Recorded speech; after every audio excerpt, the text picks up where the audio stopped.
Hello and welcome to the Post pregame podcast of the Sweet 16 live from St. Louis, Missouri. Sports editor Michael Stanbrick of the Post here along with Rob Ogden, assistant sports editor, here from the Edward Jones Dome in St. Louis, just a couple miles over from the Arch. Waiting for the tip-off here in an hour or two for North Carolina versus Ohio. Ohio's first trip to the Sweet 16 since 1964, way back when Lyndon B. Johnson was president. There's a little factoid for you today. But 50 years later, nearly 50 years later, Ohio's back in it, Rob. Considered a huge underdog, but Ohio sort of views itself a little bit differently. Yeah, it's obviously an exciting game for the university, and Ohio comes in as, I believe, 10-point underdog, somewhere around About 10 and a half, yeah. But, the confidence level is high for being, a 13 seed facing a number 1 seed. The guys been saying all week leading up to this game, they don't feel like a Cinderella. They don't feel like an underdog. They feel like they can compete with anybody in this tournament. So I don't think they're lacking any confidence, even though they are facing a team that entered the season as the number 1 ranked team in the country. And they've been talking a bit about Butler the last week or so, and Butler made 2 straight runs through the tournament. The second time, people took him a little bit more seriously. And I think that's how Ohio's sort of viewing itself here with the experience at Butler that Coach John Gross has, and he's used that as a teaching tool. And Ohio's been to the big dance before as well. 2 years ago, DJ Cooper was a starter as a freshman back then. He'll be starting over his 100th game tonight. He's over 100 games started now, 100 games played at Ohio.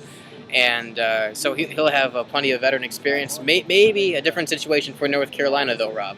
Yeah, they could be without point guard Kendall Marshall, who broke his wrist, fractured his wrist, in the win over Creighton. So that could slow down their offense a little bit.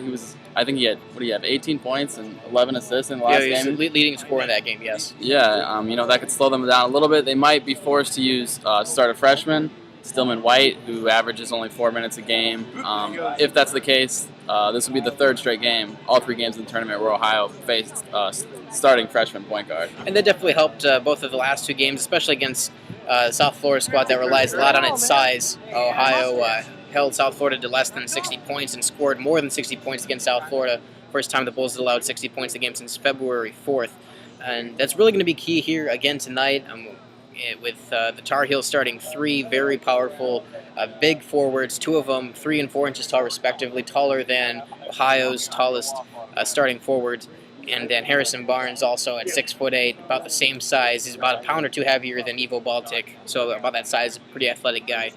Should be interesting, but the key thing there with a freshman guard starting the game potentially is limiting those entry passes and really limiting their touches, especially inside the paint. Yeah, that'll be one thing Ohio, I'm sure, has been keying in on all week in practice, how to slow those guys down in the paint. But then also, with a freshman point guard possibly starting, something maybe they're thinking about is maybe running a little press, maybe trying to turn North Carolina over. That's something that they've done well all season. Ohio ranks in the top 10 in the country in turnovers forced per game, and I think they're number 1 in turnover margin coming into this game. And a little bit of a different angle is North Carolina is used to a relatively high-paced game, average more than 80 points a game or around 80 points a game. Pretty high-paced offense for the Tar Heels. Used to getting up and down the floor. Ohio's going to need to keep doing that effectively, but at the same time, it's not going to take a team off, by surprise like it did against South Florida.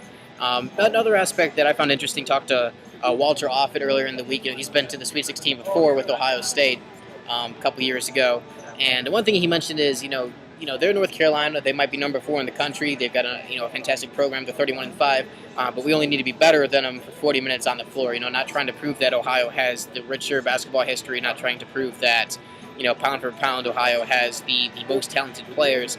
Because Walt pretty much conceded that wasn't the case. But he said, their teamwork is very good. Having had the same starting unit all year long.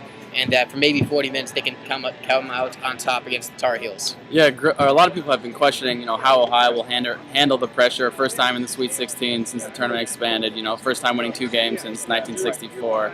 But Gross responded to that by saying, this team has played on national TV. They've played in big games. They've played at Louisville.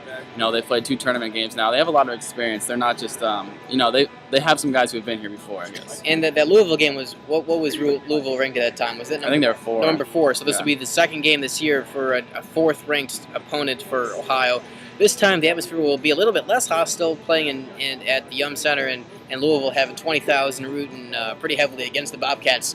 Yeah. Here, I already saw some green and white outside coming in. Also, probably some North Carolina State fans in the house. Probably aren't too big on the Tar Heels. Maybe be rooting for Ohio there. Probably true. And then as far as Kansas is concerned, Kansas would probably rather play Ohio than North Carolina in the Elite Eight anyway. So potentially 70% of people are rooting for Ohio tonight, maybe.